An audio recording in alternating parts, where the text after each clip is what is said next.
बाबा, ऐसा वर ढूंढो। लहंगा और गहने के लिए बुआ झुंझला रही थी। आपको खराब नहीं लग रहा है कि आप जिसको सजाने आई है वो सजने के लिए तैयार ही नहीं है, रोती ही जा रही है। आजकल की लड़कियों को क्या बोले, इतना अमीर घर मिला है, इतना अच्छा लड़का है। ब्यूटिशियन मुस्कुराते हुए बोली, मैं तो बस इनको देख रही हूँ, इससे ज्यादा प्यारा चेहरा मैंने आज तक नहीं देखा। बुआ थोड़ा और खींचकर लहंगा बिस्तर पर पटक कर कमरे से निकल गई थी।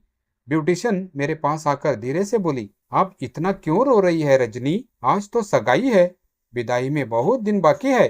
कोई और बात है क्या? लड़का आपको पसंद नहीं? मैंने इस बात का जवाब देना जरूरी नहीं समझा, बस एक नजर लहंगे पर डाली। हाँ, वही पीले रंग वाला है जो मैंने पसंद किया था।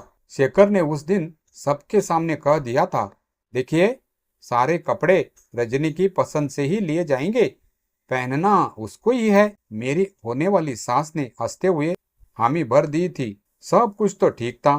ठीक क्या, अच्छा ही था। तब भी मेरा मन इतना बोझा हुआ क्यों था? देखिए रजनी, आप रोना बंद कीजिए, मेकअप नहीं हो पाएगा। ब्यूटिशियन की आवाज से मैंने पूरी कोशिश की, एक भी आंसू अब बाहर न आने पाए, लेकिन भीतर जो उदासी का सागर उफान मार रहा था वो उदासी चेहरे पर आने से भला कैसे रोक सकती थी? 5 साल की उम्र रही होगी जब ट्रेन एक्सीडेंट में मम्मी पापा को खो देने के बाद घर के बड़े के नाम पर बस दादाजी यानी बाबा ही आसपास दिखे। बुआ की शादी हो चुकी थी तो कभी कभी ही घर आती। यहाँ बस हम दोनों लोग रहते, बाबा और उनकी पोती यानी मैं। बाबा तो मेरी वजह से बेटे बहू को खोने का दुख भी ठीक से स्वीकार नहीं कर पा रहे होंगे। उनको जल्दी जल्दी सब कुछ करना पड़ा, एक छोटी बच्ची की माँ भी बनना पड़ा। पिता भी ननिहाल से नाना जी लेने आए तो बाबा ने साफ मना कर दिया। उनका कहना था कि ये भी मुझे छोड़कर चली गई तो जिंदा नहीं रह पाऊंगा। मुझे अपने हाथ से खाना खिलाते हुए वो अक्सर फपक पड़ते, ठीक से खाओ, तुम्हारे मम्मी पापा देख रहे होंगे। उस उम्र में तो कुछ समझ नहीं आता था, धीरे धीरे सब समझ में आता गया।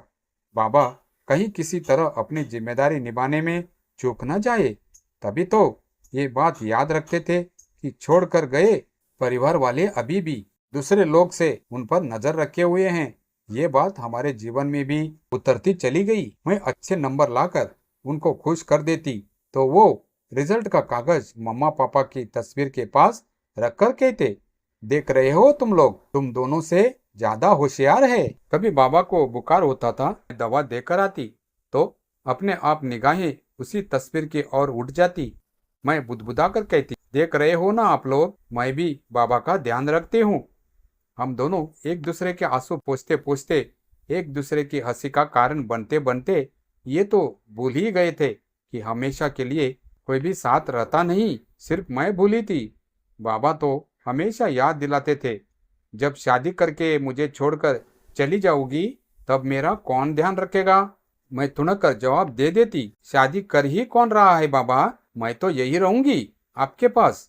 समय के पास पता नहीं कौन से पहिए हैं, बिना आवाज भागा चला जाता है, वो भी इस रफ्तार से कि उसको थामने वाले के हाथ ही छील जाए। मैं भी अपनी घायल हथेली लिए खड़ी थी, समय को रोकने के प्रयास में।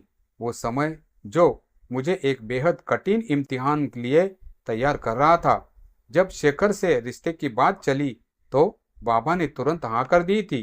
मुझे समझाया भी था, रज्जो, तुम्हारी एक ही शर्त थी ना कि लड़का किसी शहर में होना चाहिए जिससे तुम मुझसे मिलने आती रहो। इतने बड़े घर से खुद रिश्ता आया है, लड़का भी तुमको पसंद है, फिर क्या समस्या है? मैं बड़ी मुश्किल से इतना बोल पाई थी, बाबा थोड़ा रुक जाते, अभी तो आपकी तबीयत। फिर तो वो दोपहर मैंने रोते रोते ही काटी थी। मुझे पता था जब भी ये दिन आता मेरी यही हालत होनी थी। सबके समझाने पर शादी की तैयारियां शुरू तो हो गई थी, लेकिन बाबा की बिगड़ती तबीयत मुझे किसी भी सुख को अनुभव करने से रोक दे रही थी। जैसे तैसे सगाई की रस्म भी हुई। इधर फोटोग्राफर अलग अलग पोज बताकर अपना हुनर दिखा रहा था, उधर मेरे चेहरे पर फैली उदासी देखकर शेखर भी असहज हो गए थे। अगली सुबह आंखें खुली तो देखा शेखर का मैसेज था, कहीं मिलने के लिए बुलाया था। शेखर का मूड उखड़ा हुआ था। ये तो मुझे मैसेज पढ़कर ही समझ में आ गया था, लेकिन बात यहाँ तक बिगड़ चुकी थी, ये वहां जाकर समझ में आया। रजनी, तुम श्योर हो ना कि इस शादी से तुम्हें कोई प्रॉब्लम नहीं है? जूस पीते पीते मैंने बस सिर हिला दिया। अब इसे हाँ समझो या ना समझो? शेखर झल्ला कर बात कर रहे थे। इस तरह तो मैं ठीक से बात कर ही नहीं सकती थी। मैंने जूस खत्म करके पूछा, हो गई बात, अब मैं जाऊं? शेखर थोड़ी देर मुझे देखते रहे, फिर उनको अपनी गलती का एहसास हुआ। सॉरी रजनी, एक्चुअली सब कुछ इतनी जल्दी जल्दी और एक साथ हो रहा है कि वैसे ये तुम्हारे फूफा जी के साथ क्या इशू है? फूफा जी का नाम सुनते ही मैं चौंक गई। उन्होंने क्या कर दिया? शेखर ने बताना शुरू किया। कल सगाई के बाद उन्होंने कहा कि शादी के बाद तुम्हारे बाबा वाला घर उनके नाम हो जाना चाहिए, क्योंकि वो ही उनका ध्यान रखेंगे। मुझसे पूछ रहे थे कि मुझे हिस्सा चाहिए हो, तो मुझे घिन आने लगी थी।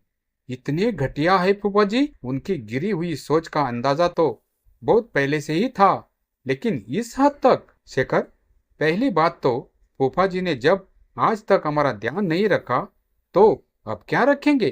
तुम्हारी बात बाबा हमेशा कहते हैं कि उस मकान में वो अनाथालय या गरीबों बच्चों के लिए कुछ। अच्छा छोड़िए, इससे ज्यादा मैं कुछ कह न सकी। कैसे है ये रिश्ते? बाबा के जीते जी उनकी संपत्ति के बंटवारे की बात चल रही है। कैसा है ये लड़का जिसको फूफा जी के साथ हिस्से वाली बातें करना अच्छा लग रहा है? मैंने वहां से उठने से पहले अपनी बात रखना जरूरी समझा। आपके दूसरे सवाल का जवाब मेरे पास नहीं है। आपकी फूफा जी से क्या बात हुई, आप समझिए। हाँ, पहले सवाल का जवाब है, शादी से मुझे कोई दिक्कत नहीं है, बस मेरे जाने के बाद बाबा का क्या होगा, ये सवाल मुझे खुश होने नहीं देता। शेखर के चेहरे पर एक साथ कई भाव आए। उनमें से एक ठहरा रहा। मुझे बहुत देर तक गौर से देखते रहे, फिर मेरी हथेली थाम कर बोले, कल तुम बहुत प्यारी लग रही थी, बस स्माइल की कमी थी। अगले फंक्शन में मुस्कुराती रहना प्लीज। घर आकर बहुत देर तक आंगन में बैठी रही, कभी छत की ओर निहारती, कभी कमरों की चौखट पर नजर टिकी रह जाती। लड़की मायका छोड़ती है तो सब कुछ उससे छूटता है। आंखें बार बार भर रही थी। आज मन में दुख भी था, रोष भी। लग रहा था बाबा के पास जाकर झगड़ा करूं, चीखूं, चिल्लाऊं, क्यों करवा रहे हैं आप मेरी शादी? अरे रज्जो, यहाँ क्यों बैठी है? कब आई? शेखर से मिलने गई थे ना? बाबा एक साथ कई सवाल पूछते हुए मेरे बगल में आकर बैठ गए थे। मुझसे कुछ बोलते न बना तो उनके कंधे पर सिर रखकर आंखें मूंद ली। कितनी सुंदर लग रही है ये अंगूठी तुम्हारे हाथ में। बाबा ने सगाई वाली अंगूठी देखते हुए मेरे हाथ सहलाए। मैंने उनके हाथ देखे। मुझे बड़ा करते करते ही ये हाथ इतने सिकुड़ गए हैं, त्वचा ढीली होकर लटकने लगी है। कभी कभी हाथ कांपने भी लगते हैं। कितनी बार हुआ कि ग्लास या कटोरी बाबा के हाथ से छूटकर गिर गई। क्या कहा शेखर ने? सब ठीक है ना? बाबा मुझे इतना चुप देखकर घबराने लगे थे। हाँ सब ठीक है बाबा। अच्छा जाओ, कपड़े बदल कर आराम करो, आज शाम को भी तो कोई रस्म है, लोग आने लगेंगे। बाबा इतना कहकर उठने को हुए। मैंने उनका हाथ पकड़कर रोक लिया। कुछ था जो मन से बाहर आना चाह रहा था। कैसे कैसे दामाद ढूंढे हैं आपने बाबा? एक वो फूफा जी जिनकी नजर इस मकान पर है, और वो शेखर। बाबा चौंक गए। शेखर? क्या? बताओ रजो। मैंने शादी के लिए एक ही बात कही थी ना बाबा, मेरे लिए ऐसा लड़का ढूंढिएगा जो आपसे भी लगाव महसूस करे। ये ढूंढा आपने? इतना रुपया पैसा ये, और फूफा जी के साथ मिलकर हिस्से की बात कर रहा है। बाबा चुप थे। उनकी आंखें कहीं दूर आसमान में स्थिर थी। बाबा, फूफा जी ने मकान की बात उठाई तो शेखर को मना कर देना चाहिए था, उनको झपट देना चाहिए था ना? खुद के मन में भी लालच होगा। बाबा ने कुछ कहा नहीं, कुछ भी नहीं। घर के नौकरों को बुलाकर कुछ काम समझाए और धीरे धीरे अपने कमरे की ओर बढ़ गए। ये उनका पुराना स्टाइल था। जब बात को टालना हो तब दूसरी बातों में खुद भी उलझ जाओ, दूसरों को भी उलझा दो। मैं भी अपने कमरे में जाकर बिस्तर पर आके मूंद कर लेट रही। घर में आए मेहमानों के बच्चे दौड़ दौड़ कर खेल रहे थे। उनकी आवाज मुझे बचपन में खींच कर ले जा रही थी। इसी बरामदे में इन्हीं सीढ़ियों पर दौड़ते दौड़ते मैं बड़ी हुई। बुआ अक्सर बाबा से कहती थी, इतना चंचल होना ठीक नहीं होता लड़कियों का। बाबा हंसते हुए एक ही बात कहते थे, इसके भाग दौड़ से ही तो मेरे दिन महीने साल भाग कर आगे जा रहे हैं, नहीं तो सब रुक ही जाता। दिल में तकलीफ होने वाली थी। मेरे जाने के बाद सब रुक जाएगा क्या? बाबा कहते हैं सब संभाल लेंगे, एक नर्स रखेंगे जो पूरा ध्यान रखेगी। नर्स जान पाएगी कि क्या जब बाबा रसोई में जाकर पानी पीने के लिए ग्लास लेने जाते हैं तो उनकी निगाहें बिस्किट का डब्बा ढूंढ रही होती है। नर्स को कैसे पता चलेगा कि खाना पूरा होने के बाद भी एक कटोरी में मलाई के साथ चीनी दे दो?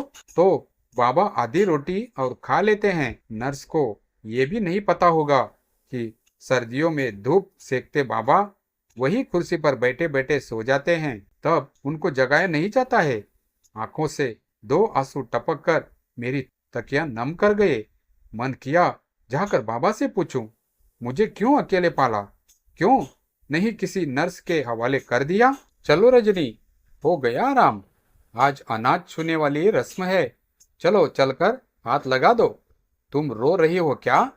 आओ जल्दी बाहर आओ। बुआ ने आकर पूछा भी तो ऐसे कि जवाब सुनना ही न चाह रही हो। इसी तरह उठकर हाथ मुंह धोकर आंगन में पहुंची तो वहां खानदान भर की औरतें रस्म निभाने के साथ साथ हंसी टिटोली भी कर रही थी। मन थोड़ा और अजीब हो गया। जो जो बुआ बताती गई वो सब मैं मशीन की तरह करती चली गई। सुन लो रजो, अब तुमको घर से बाहर नहीं निकलना है जब तक शादी न हो जाए। बस शादी वाले दिन पार्लर जाओगी, उसके अलावा कहीं नहीं, याद रखना। बुआ के इतना कहते ही फिर वही खी खी की आवाजें बुआ से पूछकर अपने कमरे में चली आई। कपड़े बदलने के लिए जाने को ही थी कि देखा फोन में शेखर की कई मिस कॉल पड़ी हुई थी। हेलो, सॉरी, मैं बाहर आंगन में थी, फोन कमरे में था। सॉरी की कोई बात नहीं रजनी, ये बताओ कि कल फ्री हो? थोड़ी देर के लिए मिलते हैं, कुछ बात करनी है। कल? हाँ ठीक है। कहते ही मुझे बुआ की बात याद आ गई। नहीं नहीं, कल नहीं मिल सकती, मतलब अब तब तक घर से निकलना नहीं है। मैं बस इतना बोलकर चुप हो गई। शेखर शरारत के मूड में थे। कब तक नहीं निकलना है? जब तक मैं लेने न आ जाऊं। कितनी खुशी, कितनी चंचलता थी उस स्वर में। इसी खुशी से मैं क्यों नहीं जवाब दे पा रही थी। मुझे तो शर्मा कर गुलाबी हो जाना चाहिए था ना, पर मैं तो अजीब हालत में थी। कुछ अर्जेंट बात थी क्या? मतलब आप मिलने के लिए कह रहे थे? शेखर कुछ कहने वाले थे कि तभी मुझे जोर जोर से आवाज देकर कोई बाहर बुलाने लगा। मैं थोड़ी देर में कॉल करती हूँ, रिश्तेदार आने लगे हैं, मुझे बुला रहे हैं। मैं इतना ही बोल पाई। शेखर ने बिना कुछ जवाब दिए गुड नाइट बोलकर फोन रख दिया। थोड़ी देर में ही घर मेहमानों से भरने लगा था। 2 दिनों बाद शादी थी। एक के बाद एक लोग आते गए। इतने शोरगुल और बातों में मुझे ध्यान ही नहीं रहा कि मुझे शेखर को फोन करना था। वो तो जब रात को 2 बजे सोने आई तो देखा शेखर का मैसेज था, मेरी दुल्हन बिजी है, फोन नहीं कर सकती, मिलने नहीं आ सकती। ऐसे में दूल्हे को क्या करना चाहिए? मन किया लिख दूं, दूल्हे को आ जाना चाहिए। पता नहीं कौन सी बेड़ियां आकर मुझे रोक गई और वो सवाल अनुत्तरित ही रह गया।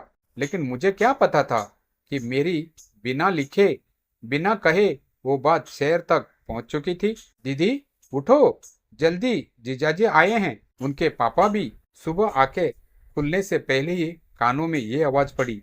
मेरे मामा की बेटियां मुझे जगाते हुए चिल्ला रही थी, जीजाजी जीजाजी, यानी शेखर आए हैं इतनी सुबह, वो भी अपने पापा के साथ।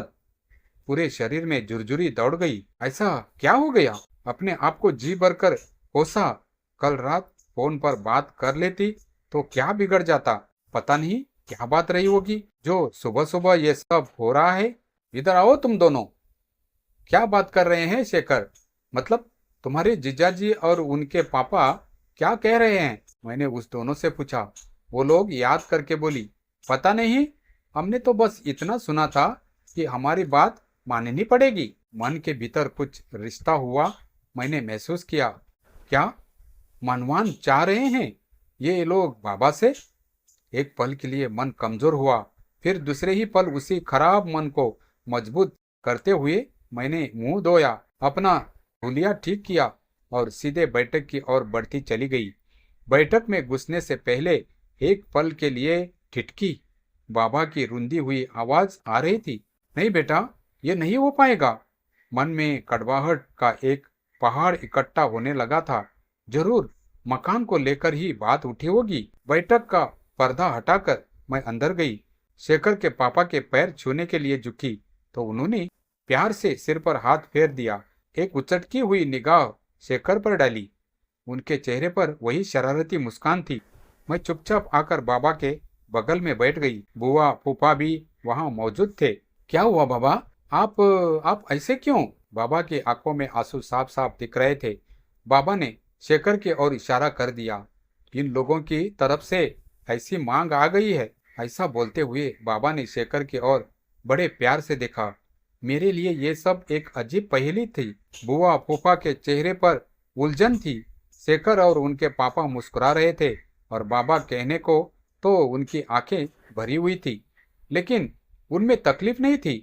शेखर ने बोलना शुरू किया, मैंने आज वो बात कह दी है जो मैं बहुत दिनों से बोलना चाह रहा था।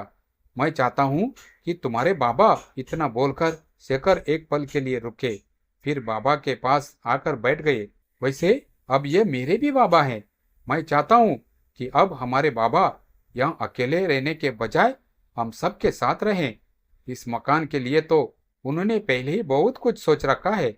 वो तो होता रहेगा। अब फैसला उनके ऊपर है। अपनी लाडली पोते की दूल्हे की बात मानेंगे या नाराज कर देंगे? मेरी निगाह शेखर के चेहरे पर अटक कर रह गई। ये सच था? जो कुछ मैंने सुना वो सही में कहा भी गया था या नहीं? शेखर के पापा और शेखर अलग अलग तर्क देकर बाबा को राजी करने में लगे हुए थे, अपनी जिद पर अड़े हुए थे। बाबा ने अनिश्चित की स्थिति में मेरी ओर देखा। रज्जो, ऐसा नहीं होता है। इन लोगों को कैसे समझाऊं? मैंने कमरे में टंगी हुई तस्वीर को देखा। चंदन की माला से सजी माँ पापा की तस्वीर। आपको अकेले छोड़ जाऊंगी तो इन लोगों को कैसे समझाऊंगी? मेरे इस सवाल का बाबा के पास कोई जवाब नहीं था। वो चुप थे। शेखर अपनी जगह से उठकर उसी तस्वीर के पास हाथ जोड़कर आकर खड़े हो गए थे। सब कुछ कितना अच्छा लगने लगा था। शादी के सारे रंग अचानक एक इंद्रधनुष में जुड़कर मेरे मन के आसमान पर सज गए थे। मैं भी शेखर के पास जाकर खड़ी हो गई थी।